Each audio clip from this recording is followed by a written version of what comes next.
సేవకుడు వివేకముగా ప్రవర్తించును. యెషయా 52:13. దేవుని ఏర్పాటు ప్రకారం యేసును దేవుని సంపూర్ణ సేవకునిగా చూపించే బాధ్యత మార్కుకు సంక్రమించింది.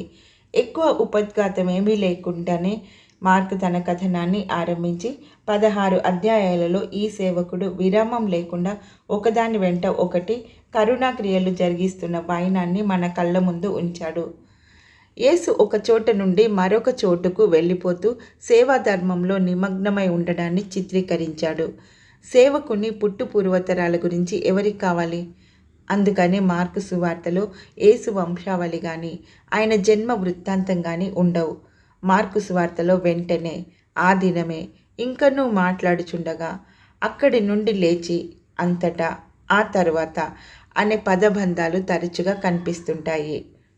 ఇలాంటి అర్థమిచ్చే మాటలు మార్కు 16 అధ్యాయాలలో 40 సార్లు మాత్రం ఉన్నాయి. మిగతా క్రొత్త నిబంధన అంతటా వెతికి చూస్తే ఇలాంటి మాటలు మరొక 40 సార్లు మాత్రం కనిపిస్తాయి.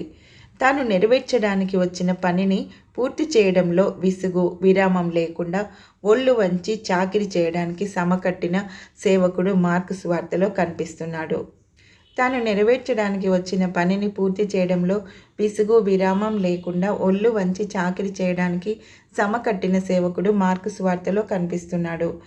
మార్కు కంటే ముందు యేసు ప్రభుని సేవకునిగా పరిచయం చేసి ప్రదర్శించే బాధ్యత యెషయాపై పడింది. యెషయా 52-53 అధ్యాయాలు చదవండి. శ్రమ నొందిన సేవకునిగా మనం అక్కడ రానున్న అభిషక్తుని చూస్తాము. పీటర్ ది గ్రేట్గా ఖ్యాతి పొందిన రష్యా చక్రవర్తి తన సైన్యంలో నౌకాదళం ఏర్పరచుకోవాలని ఆశించాడు. అయితే రష్యాలో నౌకా నిర్మాణాలు, నౌకాయానం అనే విద్యలు ఎవరికీ తెలియవు. అందువల్ల పీటర్ చక్రవర్తి కొన్ని నెలల పాటు తన స్థానంలో తన భార్య క్యాథరిన్ను ఏలికగా నియమించి తన రాజవస్త్రాలు విడనాడి సాధారణ కార్మికుని వేషంలో హాలాండ్, ఇంగ్లాండ్ దేశంలోని నౌకా నిర్మాణ కేంద్రాల్లో పని నేర్చుకున్నాడు. ఈ నౌకాశ్రయాల్లోని పనివారు తమతో కలిసి పనిచేస్తూ నేర్చుకుంటున్న ఆగంతకుడు రష్యా చక్రవర్తి అని ఎంత మాత్రం గ్రహించలేకపోయారు. కాయకష్టం చేస్తూ పనిలోని మెలకువలు నేర్చుకుంటూ ఇతర కార్మికులతో కలిసి పేదరికంలో జీవిస్తూ వచ్చిన పీటర్ వాలకంలో ఏదో టీవీ, హుందాతనం కనిపించేవి కానీ అతడు చేసేది అందరిలాగా కాయకష్టమే. నౌకా నిర్మాణంలో లోతుపాతులు గ్రహించాక పీటర్ చక్రవర్తి తిరిగి తన రాజ్యానికి వెళ్ళిపోయాడు. సేవాధర్మం జరిగిస్తున్నప్పటికీ యేసు ప్రభువులోని రాజటీవీ సార్వభౌమిక లక్షణాలు తేటతెల్లమవుతూనే వచ్చాయి. ఈ లక్షణం మార్కు సువార్తలో కనిపిస్తుంది.